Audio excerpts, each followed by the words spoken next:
Celebrity cricket লিগে আমরা প্রায় সময় দেখেছি এবং কি ছোট ছোট ক্লিপে দেখেছি যে অশ্লীলতা ছড়িয়ে পড়ছে।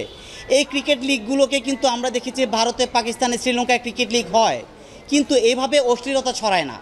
কিন্তু দেখেন, রিসেন্টলি আমরা একটা ভিডিও পেলাম যে এখানে শাম্মী ইসলাম নীলানাম এবং সিনথিয়া ইয়াসমিন মারিয়ামিম তারা এক্স্যাক্টলি কিন্তু অশ্লীলতাটাকে তারা প্রাধান্য দিচ্ছে, ক্রিকেট খেলাকে প্রাধান্য দিচ্ছে না। যেহেতু বর্তমানে বাংলাদেশের এই ক্রিকেট লিগটা হলো যে সবচেয়ে ডিমান্ডেবল একটা জিনিস, এবং বাংলাদেশের একদম শিশু থেকে শুরু করে বয়োজ্যেষ্ঠ সবাই কিন্তু ক্রিকেটটাকে পছন্দ করে। সেই পছন্দের প্রেক্ষিতে আমরা কিন্তু সবাই পারিবারিকভাবে ক্রিকেটটা দেখতে চাই।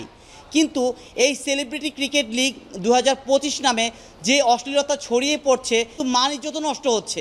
কারণ এই ক্রিকেটের নামে একটা মেয়ে আছে এখানে, আপনারা সবাই জানেন, মারিয়ামিম।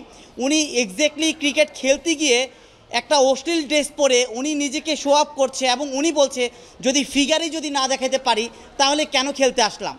তার মানে তাদের কিন্তু খেলাটা মূল উদ্দেশ্য না, তাদের মূল উদ্দেশ্য হলো যে তাদের ফিগার দেখানো এবং কি বিভিন্ন খারাপ যে নোংরামি ছড়ানো সেটা। কিন্তু আমরা চাই বাংলাদেশে যেন ক্রিকেটের নামে কোনো ধরনের অশ্লীলতা না ছড়ায়।